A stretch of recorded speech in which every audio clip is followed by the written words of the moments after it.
Thanks for the gracious introduction, Dr. Thompson, and thanks you all for coming out today to hear me talk about this topic that is very dear to my heart, you know. And as Dr. Thompson mentioned, I'm a big Jeopardy nerd. I've always been a quiz bowl kind of person. So of course, I got to quiz you all a little bit on some trivia, right? And I see some of my former students in the room today, so you all should be able to have an advantage over everyone else. So first and foremost, who do you all think this black business pioneer is? Not all at once. I'll give you a clue. She's the first black woman millionaire in the United States. Cosmetic company. C.J. Walker. You're warm, very warm. Most people will think Madam C.J. Walker. Any other guesses? No? You ever wondered who gave Madam C.J. Walker her start in business? Was this person right here, Annie Turnbo-Malone. She's definitely a hidden figure in black business, right? So she actually gave Madam C.J. Walker her first job. And keep in mind, I have some wonderful prizes there. You know, so maybe that could get the creative juices and the answers coming out. You know, so remember this name, Annie Turnbo-Malone, and we're going to talk about her some more. Who is this black business pioneer? Another hidden figure. Should know her, but a lot of times the textbooks don't really talk about some of these pioneers. Any takers? I'll give you all a clue. She's the first woman in the United States who ever chartered a bank and became president of that same bank. First woman, not first black woman, but first woman in the United States who chartered a bank and became president of that bank. And she's from Virginia. Any quick Googlers? Anyone wants a quick prize? Her name is Maggie Walker. Remember that name. A statue was actually built for her in Richmond, Virginia. So she's another business pioneer that we should know about. Who's this person? This person is local. This person is local. Someone said it? Alonzo Herndon. Herndon. Ding, ding, ding. Alonzo Herndon. So we got a nice cash prize here for Professor Mentor. You know? Start complaining about the AC in New York. He's already a cool person, you know, so that fan will continue to aid in the process. So Alonzo Herndon, for those who never heard of him, he was one of the first black millionaires here in the Atlanta area. He was born in Social Circle, Georgia. Actually got his start in barbering, and he cut hair right in Clayton County. Then he opened up a very famous barbershop in Atlanta. It was called the Crystal Palace. It was a grand barbershop. People came from all over just to look at his barbershop. And he eventually purchased a lot of real estate, and then he got into the insurance business and started a company known as Atlanta Life Insurance Company, right? So he is one of the first black millionaires in Atlanta. So enough of me trying to pretend to be Alex Trebek. All right, so there's this term called Sankofa. Who ever heard of that term, Sankofa? What does it mean, Sankofa? Any takers? Sankofa. You all ever took Dr. Bridges' classes? No?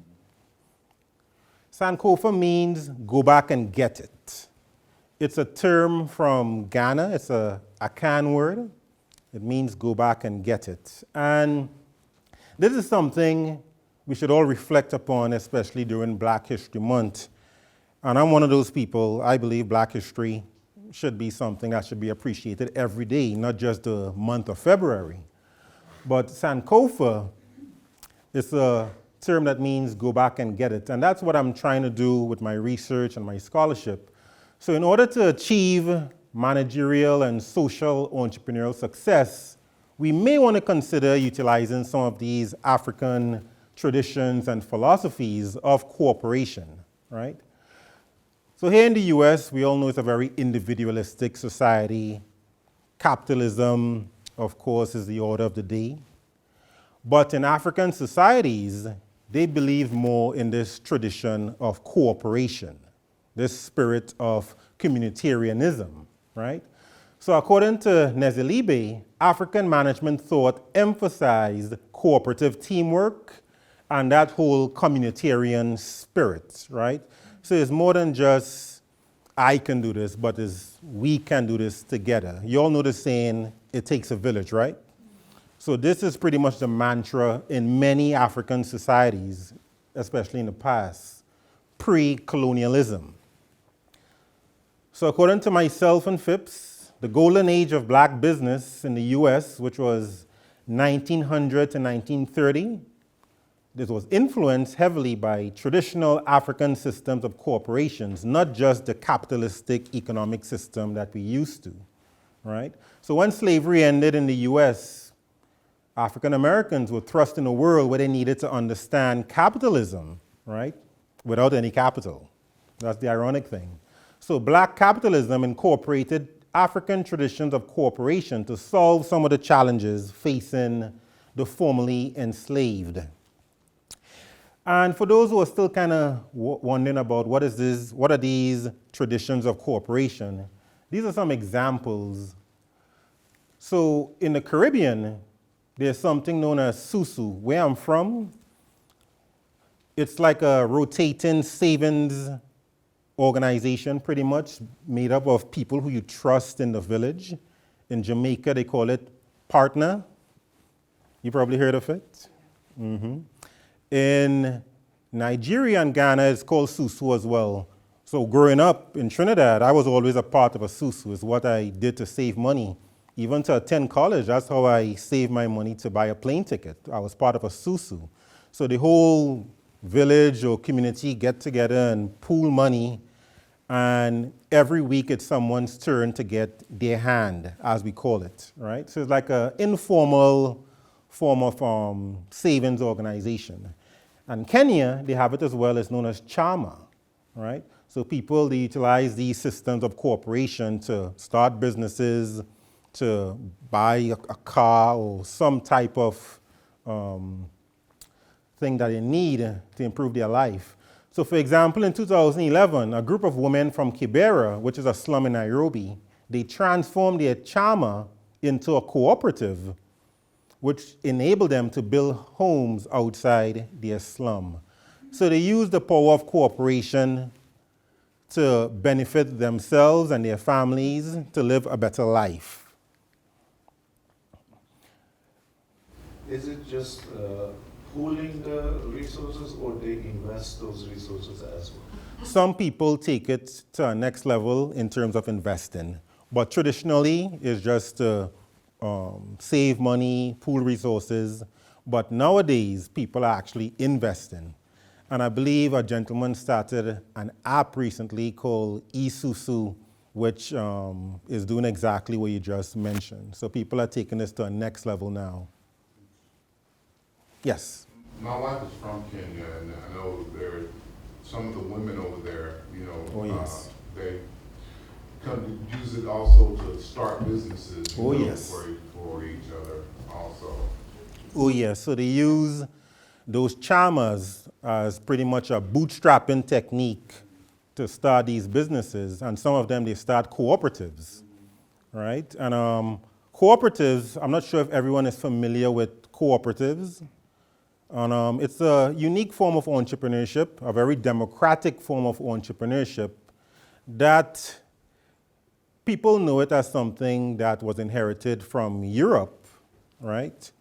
But actually in the continent of Africa, people behaved in a very cooperative manner. It may not have been as formalized as the systems in Europe, but there were instances of economic cooperation that took place on the continent of Africa.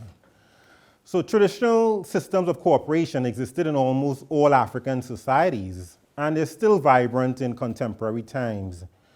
And these are just some of the countries where we see systems of cooperation still exist. So in Rwanda, you've definitely heard of Rwanda. That country is making great strides in the world right now in spite of the genocide that took place 25 years ago.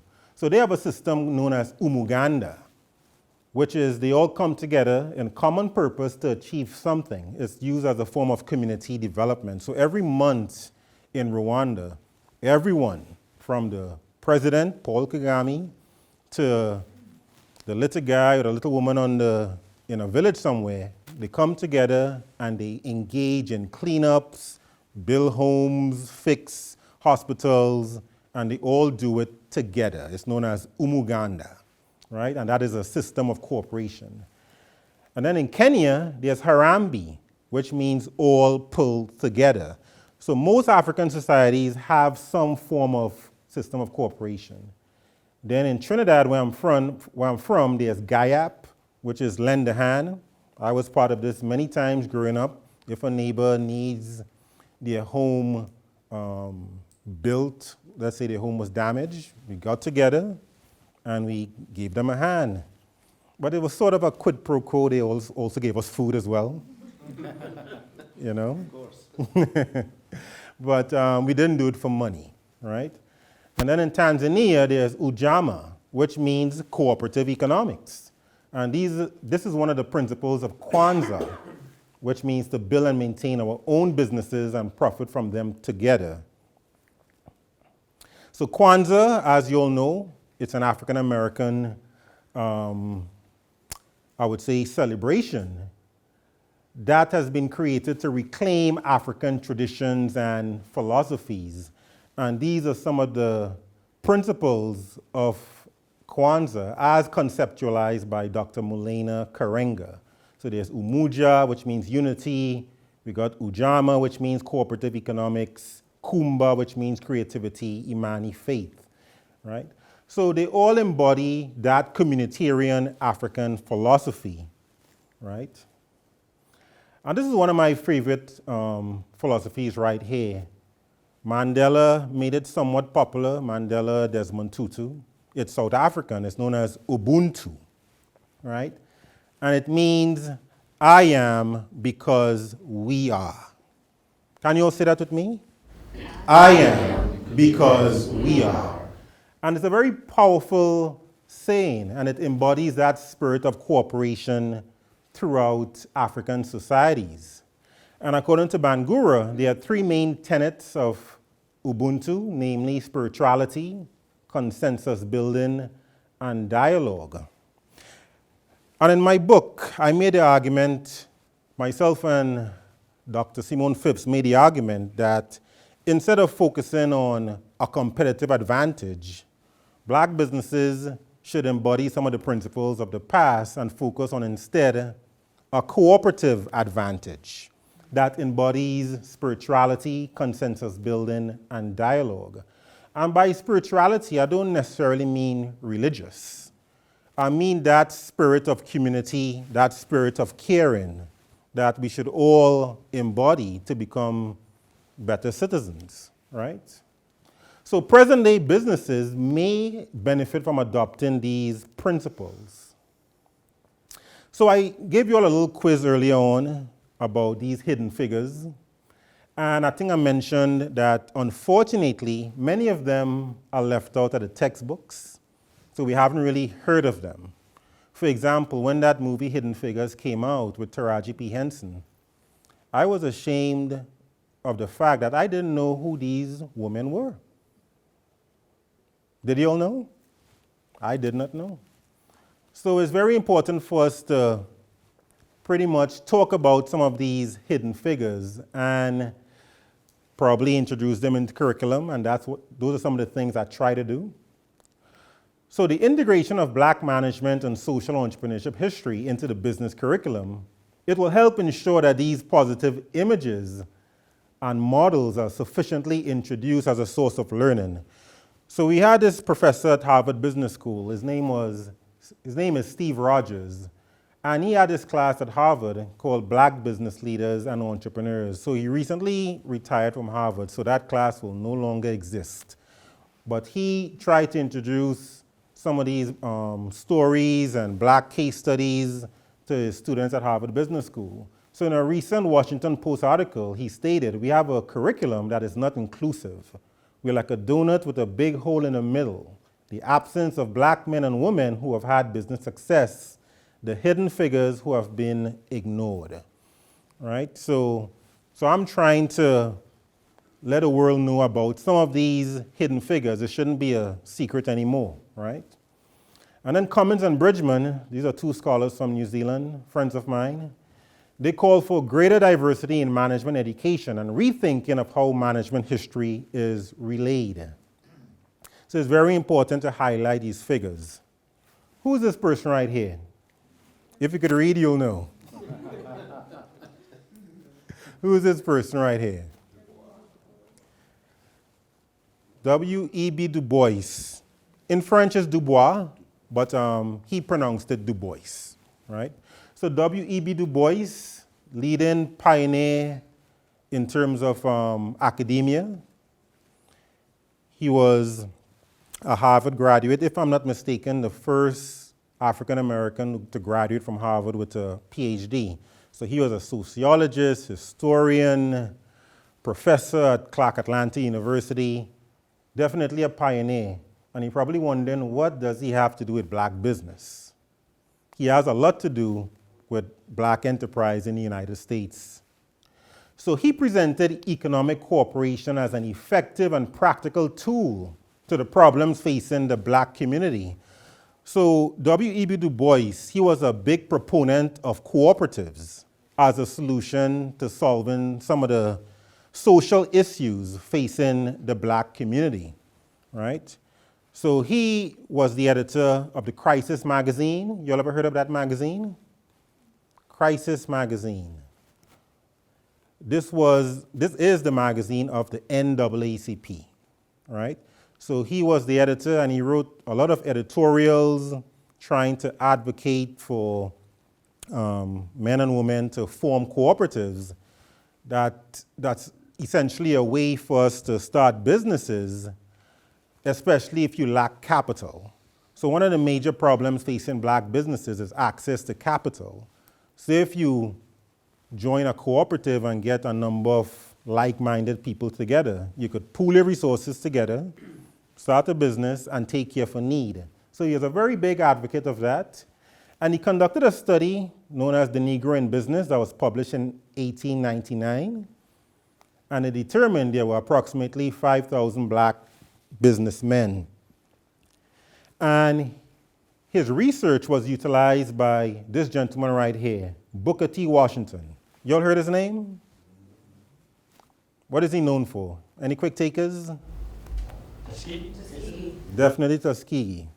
Definitely Tuskegee University. He was the founding president of Tuskegee University. And he was also a pioneer in black business, even though he was essentially an academic. He founded an organization known as the National Negro Business League. So he actually operationalized Du Bois's philosophy of cooperation by starting the National Negro Business League. And their first meeting was in Boston in the very early 1900s. It might have been in 1900, yes. And according to Washington, the National Negro Business League was formed for the purpose of bringing our businessmen together for mutual help and encouragement. And women were there as well, right? So he was a motivation to many of the leading black pioneers and social entrepreneurs. If you were anyone in black business, you definitely were a member of the National Negro Business League. And that organization is actually still in operation today. It's called National Business League today. So mutual aid societies and the black church played a very big role in the forming of many black businesses back then. So in the US, enslaved Africans and free blacks formed mutual aid societies, and they pooled money to take care of the sickly, widows, and to bury the dead. And according to Dubois, mutual aid societies taught members many skills. They encouraged economic cooperation, inspired self and group confidence, they consolidated small amounts of capital, and they taught business methods. So many black businesses, right after slavery, got their start from the black church and also these mutual aid societies. So with that kind of foundation, many of these organizations were inherently social enterprises, because one of the main goals was not just to make a profit, but to also make a positive difference in society, right? So they all had a social mission. You all remember this person right here? Alonzo Herndon, right? Who knows this person right here? He was a contemporary of Alonzo Herndon. You said it? I forgot the name was right there.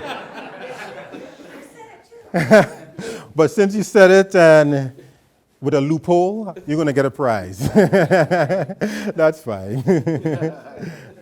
So John Merrick, he was a former slave, just like Alonzo Herndon. And coincidentally, they were both barbers. And barbering was a prestigious profession back in those days, right? It was prestigious. These men became very wealthy from barbering. So John Merrick, he was raised in North Carolina, Herndon in Georgia. He started the first, what later became the largest black company in the US. It was known as the North Carolina Mutual Life Insurance Company. Right? And Herndon, of course, started Atlanta Life Insurance. So his company was number one, his was number two. Right? So John Merrick and Herndon are noteworthy because they were former slaves who persevered to become successful business owners and social entrepreneurs. And C.C. Spalding, he got his start in business by working in a cooperative. And the cooperative eventually failed, and he got a job. He was hired by John Merrick, who was very busy managing his other enterprises, and he needed someone to manage the North Carolina Mutual Life Insurance Company. And this gentleman, he's now considered the father of African American management. He's even in many management textbooks now. So he managed that company from 1900 to 1952.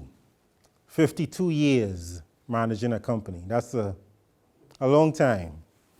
So he managed America's largest black business at the time, North Carolina Mutual Life Insurance Company. And he brought fame to himself and to Durham, North Carolina, which was known as a Black Wall Street. Can anyone name other Black Wall Streets in the United States? Tulsa. There you go. Tulsa, Oklahoma. Who knew what happened in Tulsa, Oklahoma? They burned it down on the rumor. Yep. So it was a very prosperous community, and there was a lot of jealousy and resentment. And businesses were burned down, people were killed, and there's emergent evidence that there were actually planes flying in the air, dropping bombs on black businesses in Tulsa, Oklahoma. It was a dark period in American history, right? So that's definitely a Black Wall Street. Durham, of course, was a Black Wall Street. And there were others as well. There were definitely others. So under Spalding, the North Carolina Mutual supported a black community. They built hospitals, libraries, churches, 3 newspapers, and he also contributed to management thought leadership. So he definitely gained a cooperative advantage due to his leadership style and was based a lot on his spirituality. He was very religious. He went to church often. And, but this was not surprising that he was so spiritual, because in many African societies, spirituality plays a significant role in uniting people to live in harmony as a community. And he used his strong faith to build this culture within his organization. So they had a very unique culture. Some of their company songs were based on Negro spirituals and so forth. And one article in the Post, it pretty much wrote that Spalding and his colleagues are after something much rarer than making money. They had a mission which seemed almost religious, and they want to save their own people. Spalding, he very much wanted to help the black community, not just in Durham, but in the United States and also by extension, the rest of the world. He had people from Nigeria and South Africa writing him letters, asking for mentorship and advice and scholarship money so they can go to school in the United States. So he was internationally known within the black community. He was actually as popular as Oprah Winfrey was in the 1930s and 40s. I actually met a guy a couple of years ago in Morrow. He was working at a furniture store, and I asked him what was his name. He said his name was Charles Clinton. He said he was named after Charles Clinton Spalding. He was an older man in the 70s. So Spalding was also a proponent of consensus building. He believed in promoting a democratic culture within his organization. He believed in dialogue as well. So these are all principles of Ubuntu. And he had an open door policy, he encouraged conversations with his employees. He even had something known as a forum as a way to increase company spirit. And he encouraged his employees to develop their oratorical skills. And he aided in their development as well. And he's known for coming up with his 8 fundamental necessities of management. So if you all studied business management, you probably heard of Frederick Taylor, Henry Fayol, and his 4 functions of management. Well, Spalding, his work actually predated some of their thought leadership. But because he was a black man living in America, his work never really got the attention it deserved due to Jim Crow and the stifling of, a lot of the thoughts and ideas of African Americans in this country. So in 1927, he wrote his classic article, The Administration of Big Business. It was written in the Pittsburgh Courier, which was a famous African American newspaper. It's still in existence today. And his 8 fundamental necessities talked about the importance of cooperation and teamwork. So cooperation was a big thing, and C.C. Spalding was also known as Mr. Cooperation. So he talked about firms should try to create and sustain a team-based culture. He talked about division of labor, similar to Henry Fayol. He even criticized HBCUs for not doing a good enough job in preparing their students to actually take up jobs within his company and other companies as well. He advocated for more experiential learning so they could get some more hands-on skills, right? He talked about the importance of capital, which is key, and this is a problem facing a lot of black businesses today. He talked about the importance of feasibility analysis. The community needs to have a need in some particular area, and then you should explore that need and probably open a business. But if there's no need, why open a business if there are like 50 companies doing the same thing already? So you need to conduct a feasibility analysis. He talked about advertising budgets and conflict resolution. He also highlighted his 4 cardinal points of entrepreneurship in an article he wrote in the Southern Workman magazine. So basically, he said to be a successful entrepreneur, you need character, which is understood. And this is one thing that's also very important, fundamental business principles. What he meant by that, he felt that entrepreneurs should have knowledge in a particular area before pursuing it as a business venture. You all probably have friends who decided, you know what, I'm going to open a restaurant. And they don't even know how to boil water. You know people like that? Yeah, so he basically said you need to have some kind of experience in an area before you open a business. And he based that on his own experience. One time, the North Carolina Mutual bought a company in an industry they had no business being in, and it failed, right? So he learned that from practical experience. Then lastly, he talked about social service in business. And what he basically means by that is social entrepreneurship, corporate social responsibility, pretty much. So the company should play its part in being a good citizen by helping out the community, right? So the term social entrepreneurship didn't exist back then, but he did coin the term social service in business, right? So you all recognize these faces. So remember, who's this person? Annie Turnbo-Malone. This is Madam C.J. Walker. This is Maggie Lena Walker. And these women, they were movers and shakers, and they definitely played a role in developing their respective communities. There's still an orphanage in St. Louis, Missouri, in this present day, named after Annie Turnbo-Malone, right? And Maggie Lena Walker, there's a school, a very prestigious high school in Virginia that's named after her in this present day, right? And Madam C.J. Walker, she gave a lot of money to many universities, many causes. She tried to end lynching in the US. She was an advocate, very outspoken, you know. So these women, they were definitely leaders, right?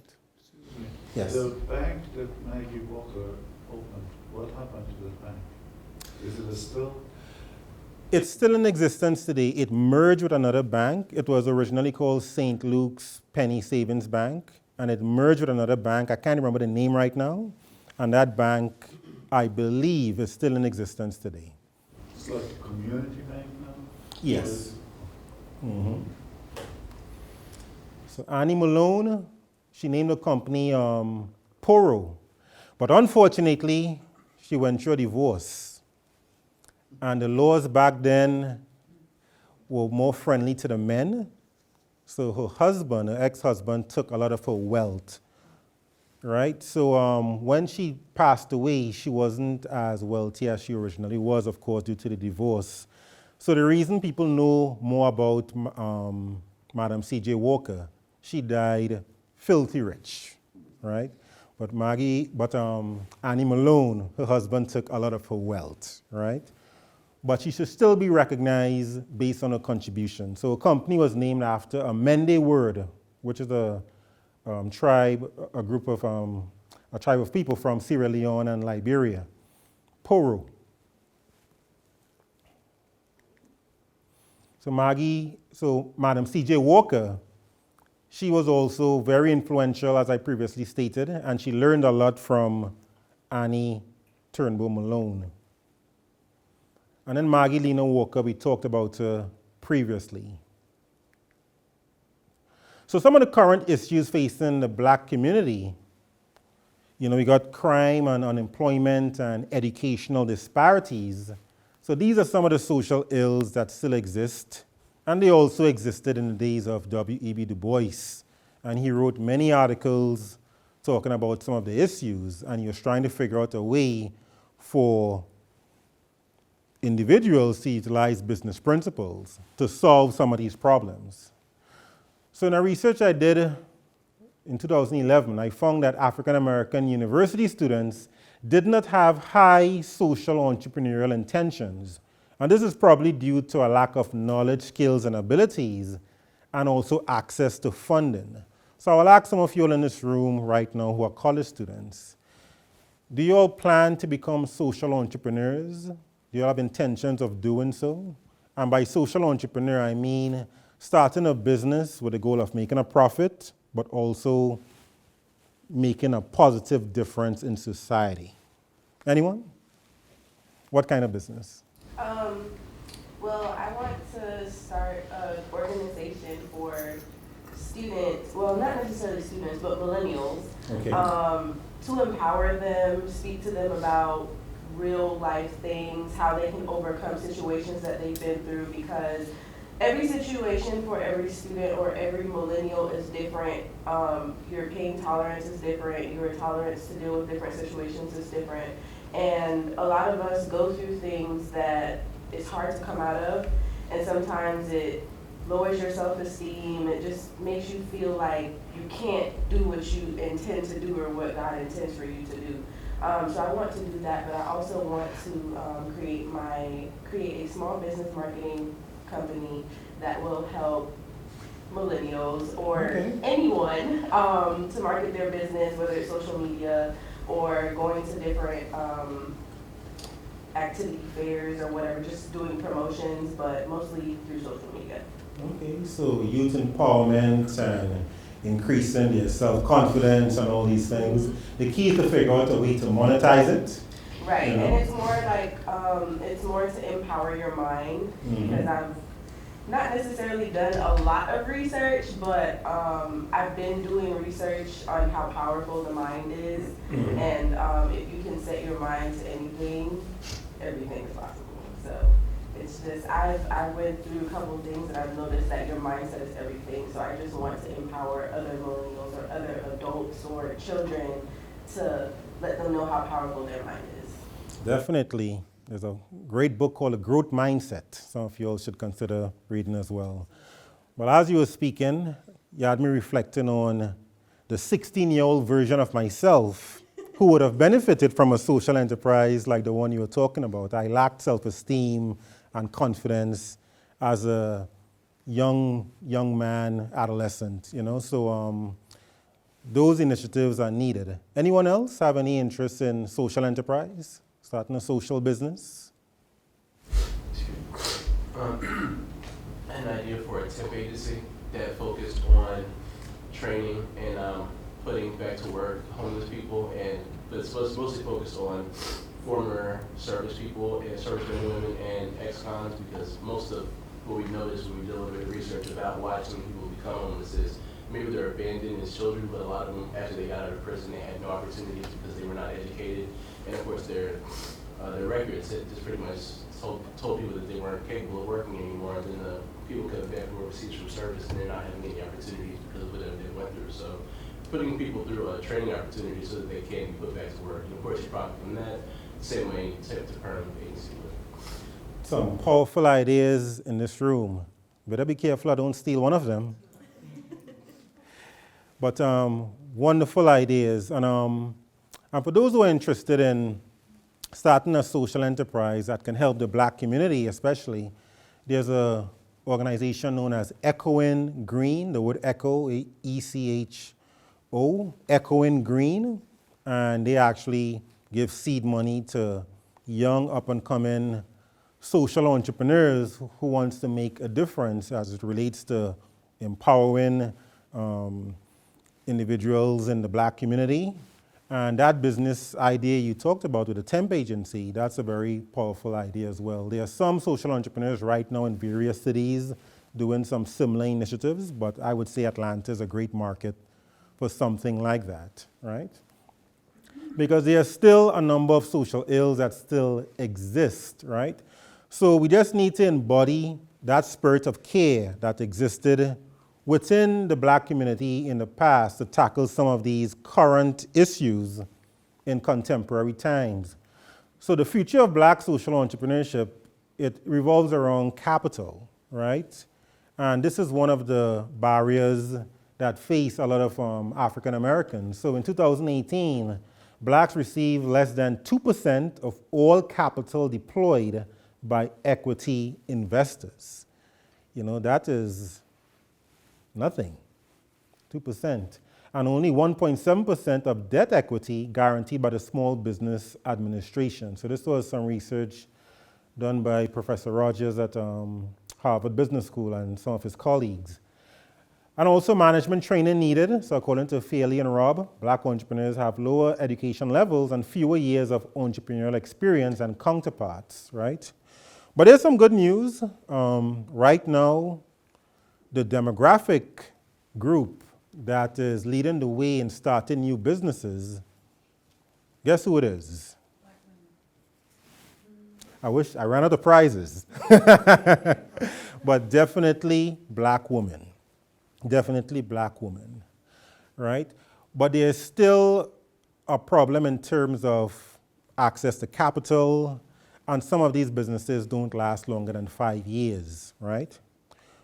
But the good thing is this, cooperatives, they last much longer than typical for-profit businesses. So you may want to consider starting a cooperative with other like-minded individuals. Their failure rate is much lower. I believe they have at least a 60% success rate, right? So we need to try to get back a cooperative advantage and revisit the model of yesteryear and incorporate some of those old traditions of spirituality, consensus building, and dialogue. And this is just a diagram that conceptualizes the strategies to achieve a cooperative advantage. And by workplace spirituality, I mean create meaningful work for people. You know, you could have the most humble job. I don't care what your profession is, but an organizational leader can create an environment where people feel valued and you can respect the work that they do because it is important. And also create a sense of community within that organization. That's also key. And build a caring organization, you know. I know some of these things sounds, I don't know, very HR-ish, I guess. And some people tend to be more focused on the business strategy. But in order to implement a corporate strategy, you need to take care of your people first and foremost by embodying things like building a caring organization, creating a sense of community, and meaningful work. Then also consensus building is key. Everyone needs to be on the same page. That's also very important. And dialogue.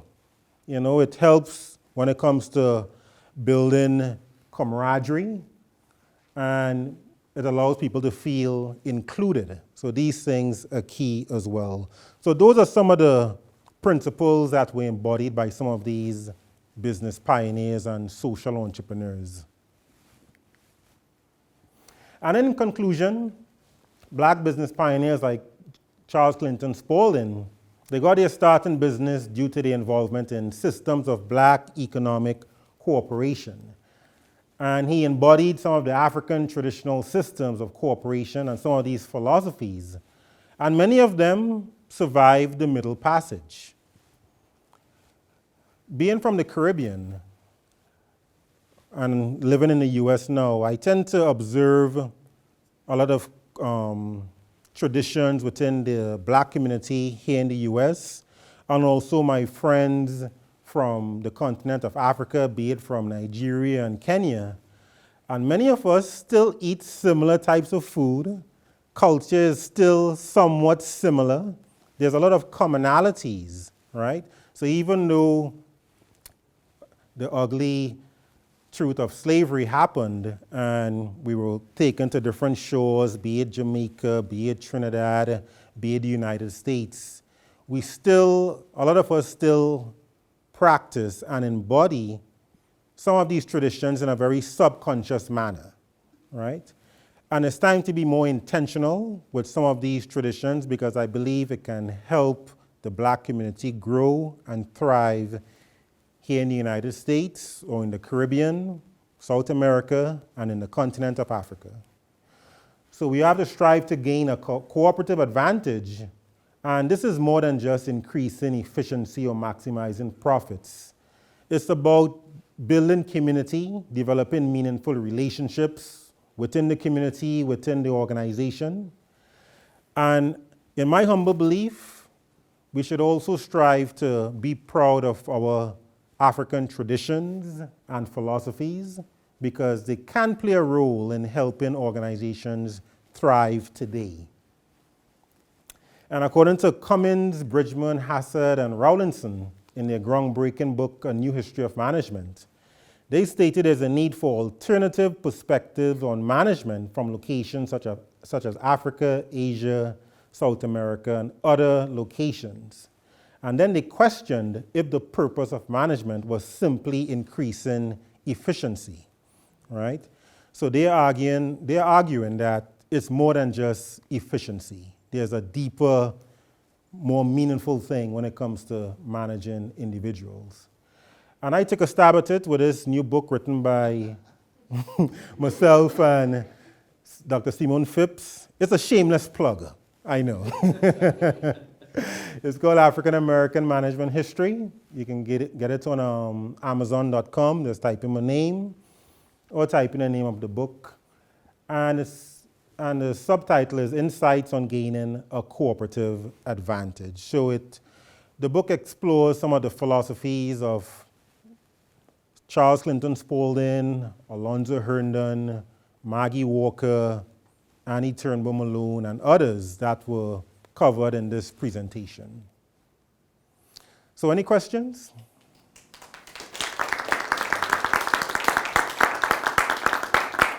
Thank you.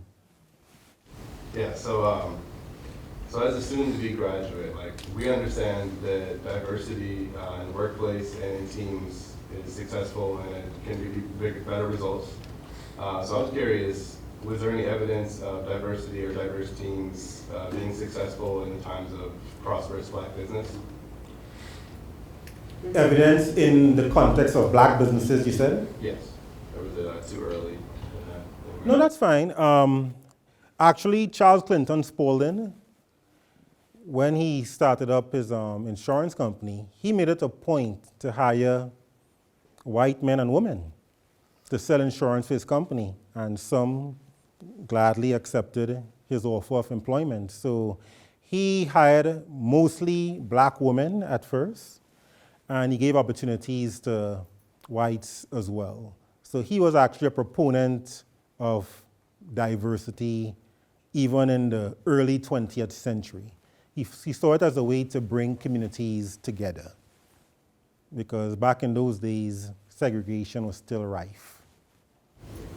Would you say that was also a business method of expanding the business also? Of Because course. back in that time, white people were going to buy, insurance from a Black person. So having that white person in the company was going to, Yeah, a workaround for. possibly. But I'm glad you mentioned that. One of the main reasons he started that company, a lot of white insurance firms weren't actually insuring Black people. They literally had to pass a hat around at a funeral and to collect money for the expenses.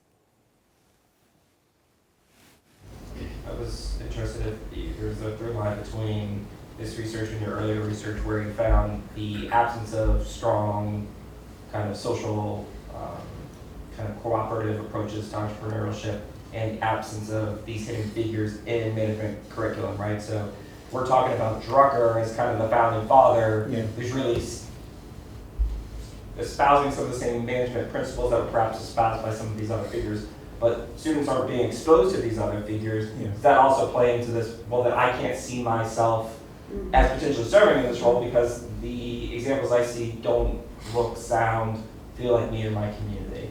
And if so, then how does curriculum evolve to bring those perspectives in? Powerful question. Right, so you mentioned Drucker. Everyone knows Drucker, right? And my goal is to ensure that everyone knows Spalding, right? So it starts with each and every one of us to talk about some of his principles of management. And I try to encourage colleagues to incorporate some of these things in their classes as well. And thankfully, the management textbook that I use has Spalding. So a number of other textbooks are using it as well. And role modeling is key for someone's self-efficacy and confidence as well. Seeing someone who looks like them, be it a woman or a black man doing great things in business and in life in general, plays a big role in allowing that person to actually go on and try to replicate some of the things they did and actually take it even further. So it's very important for us to see people that look like us, do great things in society and in business. And that's why Professor Rogers at Harvard Business School, he was very intentional about having that class. And who knows, maybe if I get a green light from my boss, I won't call his name, to create a class that embodies some of these principles of black businesses, maybe that might be something students will be interested in here at Clayton State. So maybe a class could be created about that, and maybe other universities could take heed. And the sad thing is this: a lot of historically black colleges and universities, HBCUs, they have the same curriculum and all these things, but they don't teach, like in the business school, they don't teach a lot of these philosophies and principles from Charles Clinton Spalding and many others. What's that? The fact that you're saying they don't incorporate any of these things at HBCUs, what's the purpose of the HBCU in that aspect? They're not. HBCUs are still critical. We still need them, of course. But you don't know what you don't know. So a lot of folks, they're just not familiar. Can't get the text. Exactly, So that's why I was intentional with the fact that I need to write a textbook. I need to write a book, in fact, that could possibly be used in a classroom at a number of these schools so people could learn about some of these pioneers, And it's so funny, some of these pioneers, there are actually buildings named after them in some HBCUs like North Carolina Central, North Carolina A&T, who, of course, people like Spalding and John Merrick, they actually sponsored these universities financially in the past. So people, they see the names, but it don't resonate to them that, wow, this person was a pioneer, and this building was actually named after this person. So their thought leadership was lost. And we tend to praise Drucker and everyone else, but we had our own philosophers as well. Then also the original purpose, I think, for HBCUs is because we did not have access to anything else. And so there were great minds back then who wanted to make sure that there was an avenue that black people had to go to better themselves. Oh yeah. And I'm a product of an HBCU, Claflin University. I got to give a plug.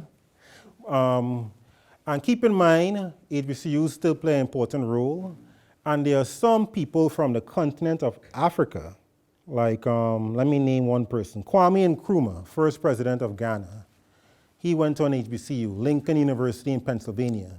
He learned African history at Lincoln University in Pennsylvania that he did not know in Ghana. So colonialism and slavery did a number on people of African descent, where a lot of our history, philosophies, and traditions were lost in favor of the dominant groups that took over, right? Be it the British, be it... Either lost or co-opted, to be made seem like, that they were their philosophies. A lot of the Greeks and stuff that they actually got from the Egyptians. But, folks want to say that, democracy started with the Greeks. But a lot of those philosophies, those principles of learning that they actually got from the Egyptians and Africa. Yeah, there's a lot of that history is lost. The oldest university in the world is the University of Bologna in Italy, and then Oxford came next. But a lot of people don't realize in Timbuktu, there was a university that predates a lot of those universities as well. But the thing is, I think there's this old saying that it involves a lion and a hunter whose history is written.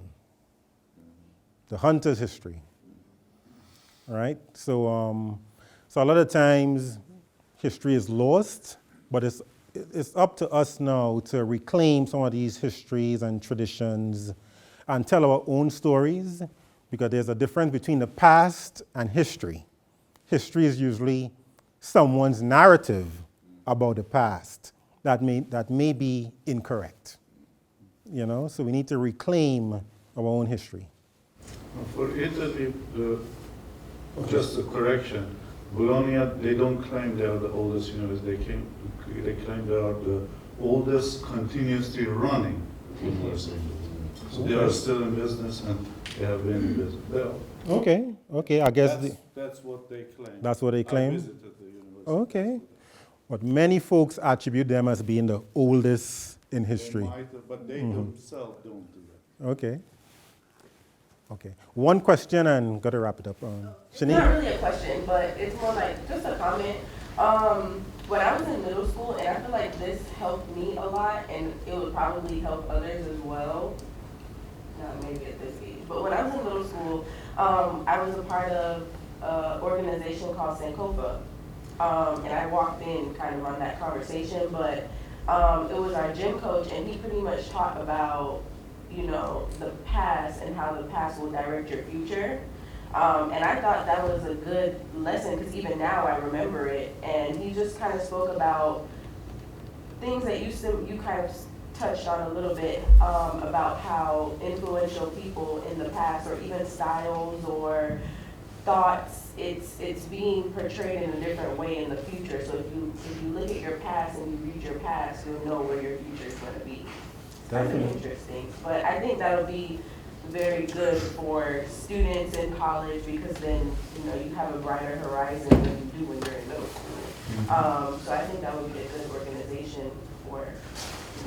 We could definitely end the day with those powerful words. Just reflect on the past, chart our course in the future.